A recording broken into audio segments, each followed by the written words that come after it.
Hi there, it's Celine again, and it's Monday, the 6th of December, and I have a question for you. What's the price of awareness?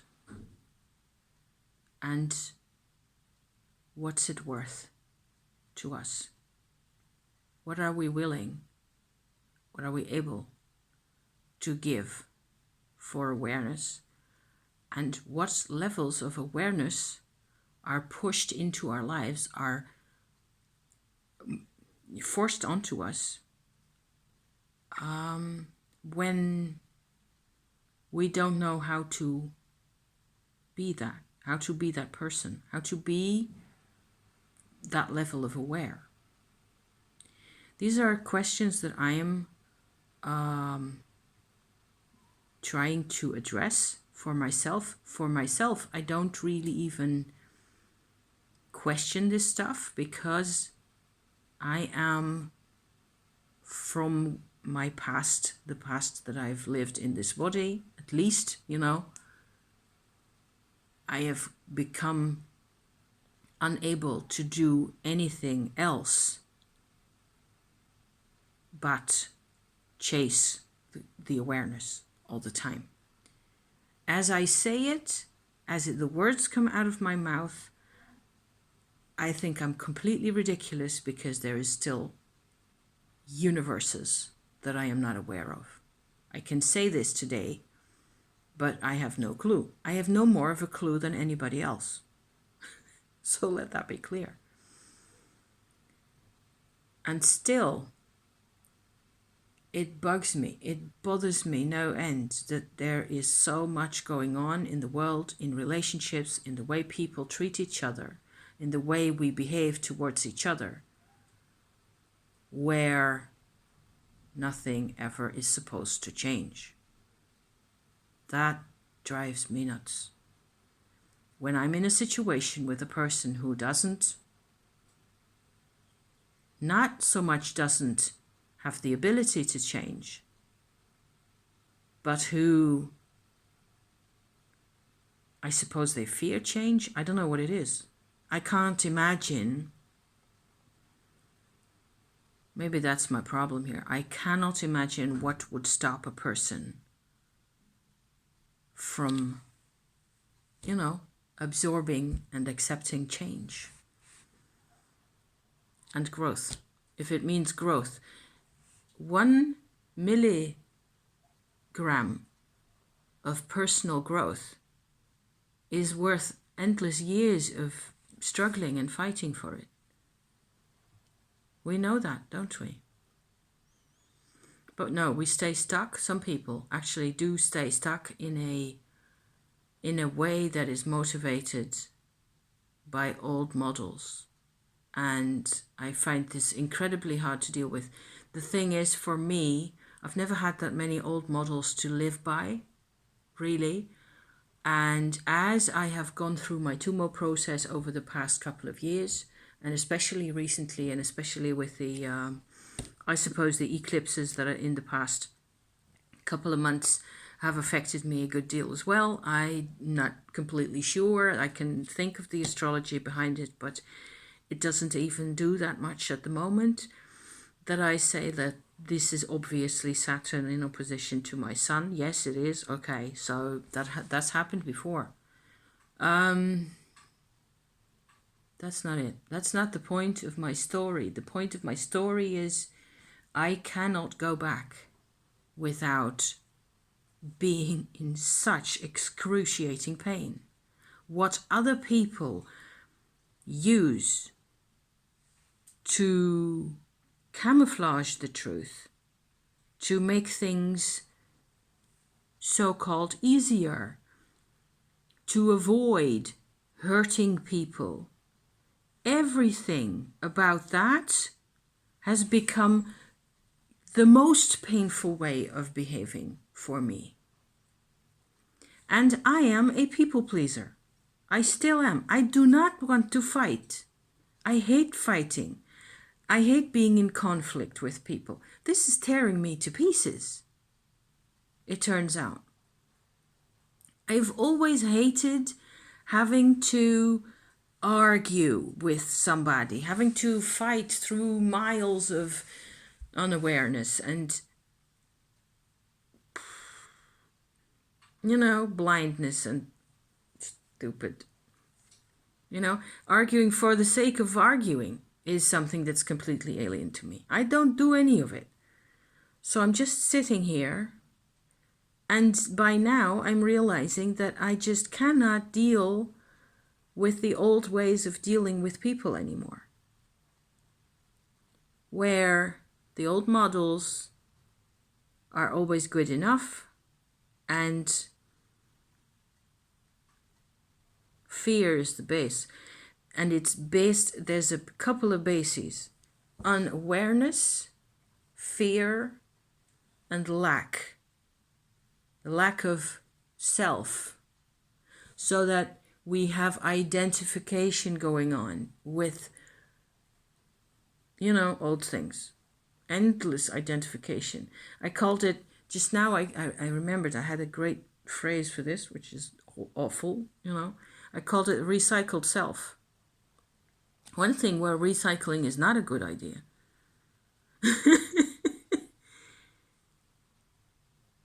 You don't want to recycle other people's selves. That's identification. Just to be, hopefully a bit clear about this. This is killing me. It is killing me. That I have to talk about this. I have to come out on my channel and talk about this. This is my third attempt at, there's the third right there, at finding words to make half sentences at least, to bring this perspective out there. Because I cannot just sit here and read my novel and let it be. And just, never mind everybody. No, that's not what I want to do. But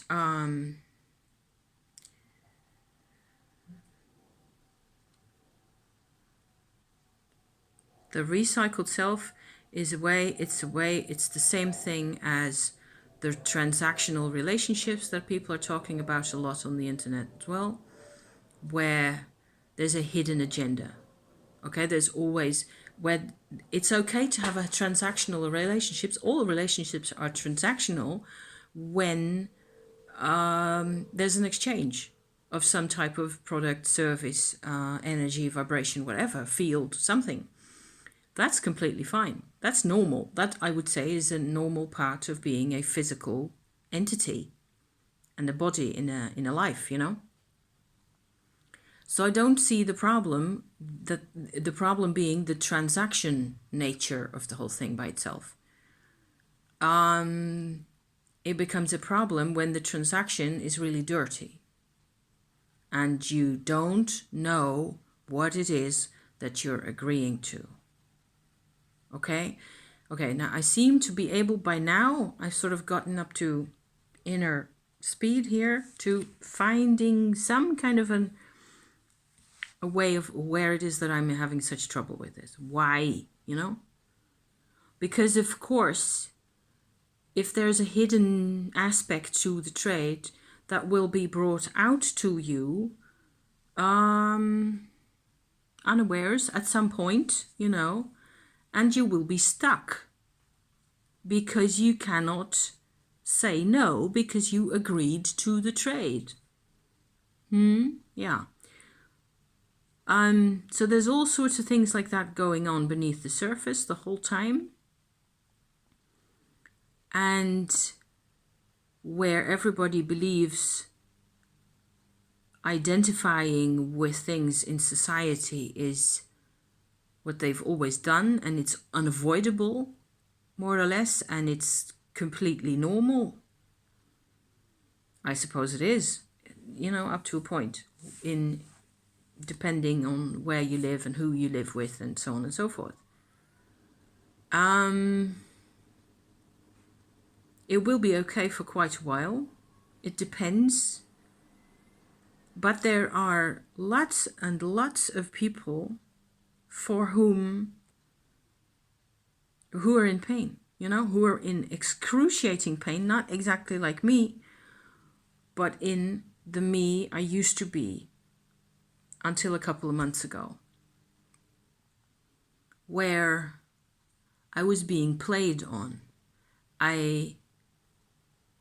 The fact that I was played on was the norm, okay?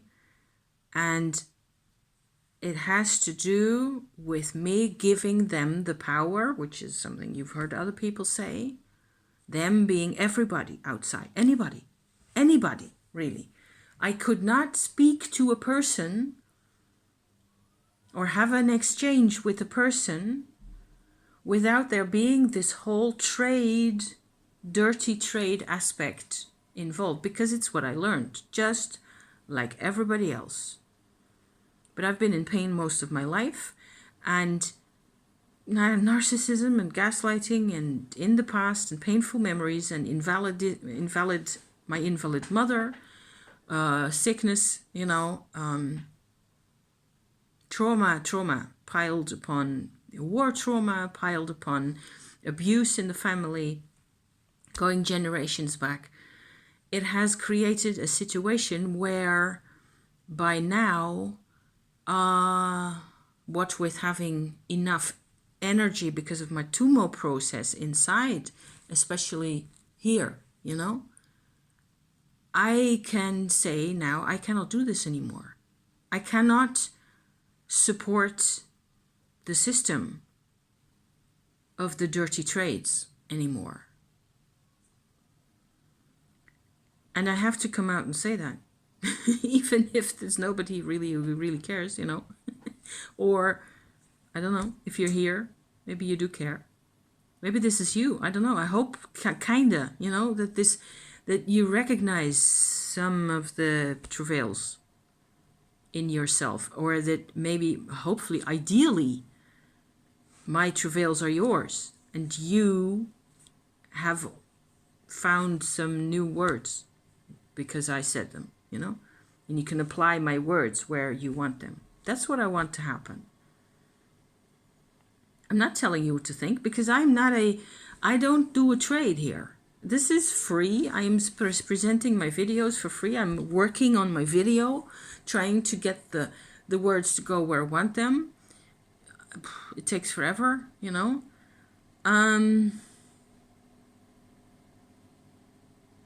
I am struck by how much the whole trading business, this dirty trade, is based on things being unconscious and things having a situation of lack. So it's like an unconscious lack, you would tend to think. Maybe it's the same thing. A lack of self, because we identify with our tribes. So over the past, 6 weeks or so, I suppose, with my Tumo meditation, my Tumo practice, I have investigated my subterranean chakras in the earth. I've talked about this a couple of times already, nearly always in each of my videos over the past couple of weeks, where what's become strikingly apparent to me is like there's two different vibrational, strongly present, different vibrational activities going on down there in the earth beneath our feet. One is the tribe and its needs, okay? And its memories and its needs that weren't met a lot of the time, on the one hand, and the other is the actual self. So these two work together in our field, in who we are, in our bodies, and in our whole, in who we really are, in our lives over the long term. They always work together. And over the past couple of days, I've had to work with all the energy tools that I know of to keep my situation, my under earth situation, under control, because there was an immense amount of rage that was coming out of my tribal part of the whole business. And because I am on my period, it looks like another hint for Tumo people who are interested in the whole Tumo thing here and the chakra and the energy work thing. It looks like the womb is deeply vibrationally connected to the tribal chakra, which is not really surprising. You would have sort of been able to think of that if we'd put our minds to it, wouldn't we? So there was this massive vibration of rage and anger and incredible. I've never seen it like this, never before. And I've seen some weird things, and I've also been through some of those types of emotions myself. But it was affecting me into my body, into my uterus, through the period thing, into my hormones, into my whole chemistry, and I was blowing up. By Friday, I was a missile. It was impossible. I could not keep track of things. And by Saturday evening, more or less, I think I got this figured out, what kind of emotions were there, and that they were actually not my own emotions, but they were coming out of my tribal chakra. I hope my washing machine isn't bothering you guys too much, but I just have to, I've got this train on the road now, so I've got to just keep on going. The white light thing, that meditation, or, you know, sort of a focus that I tend to do, has helped a great deal to bring peace to that dimension, where there was like a kind of a reassurance coming out of it, like, okay, so I see you. I see you're being seen. So this is really tough. There's things going on that needs addressing, you know, things that have to do with this huge, massive anger, whatever the cause is. I realized also at the time when I was trying to work with this, I was so exhausted. There is really nothing more exhausting than rage. It's like an energy drain, 100%. But I also realized that because of this massive contrast between all these parts of the field, also the tribe having this massive unresolved rancor and fury in it, and me, I'm way too lazy to be that upset about things normally. I don't normally I get upset for 5 minutes and that's it. You know, I'm done. So this sustained, endless, powerful, I can identify it with my parents very easily, especially my mom. But it goes back before them. So it was really identifiable and really recognizable. And because of all this contrast, it's actually something I can learn from. I can see the pattern really well and then figure out what to do with it. And putting impersonal, you know, as well as I can, white light in there gave them the parts that were there, or the fields that were there, that are actually conscious, but they're stuck in one particular vibration, you know. But it gave them a sensation of, okay, so there's a direction forward from there. But it didn't disappear completely. Yesterday was Sunday evening in the nighttime. This kind of thing always happens in the nighttime when I'm in my bed. I'm trying to fall asleep. I sleep maybe for an hour or so, and then I wake up and everything just starts roller coasting again. And this is what happens. This is what comes out. And I realized then, yesterday, that there was a whole lot more that had to do with this whole codependent, so-called transactional interaction, communication style between people, that was maybe sort of the bed that the fury grew from, because there was a lot of, it's a story, okay, where the story has repeated itself over and over and over through the generations, going back as far as I can think, you know, where there's a dirty trade in a relationship, especially between men and women, or between parents and children, same dirtiness, basically, where people are kept out of the loop, people are kept low down, people are made to accept bad deals, people are made to believe, gaslight in one form or another, that They have no choices, things like that. This is the bed, okay? And the fury that I felt at first came to me, grew out of that. It was the resentment from several different people that I could at least see, men and women, I think, mainly females, but there were men in there as well, and certainly my dad, where they were left with no escape clause from the dirty trade. That's the dirty trade. The dirt of the trade is that there are no escape routes. You cannot get out, because everything you've learned, it really is very bad. Everything we've learned is defined, and we define ourselves by the old models, by previous trades, by the experiences, by you can only get out on top. You can only be free if you're powerful, which has absolutely nothing to do with each other. Freedom and power have zit to do with each other. Zip.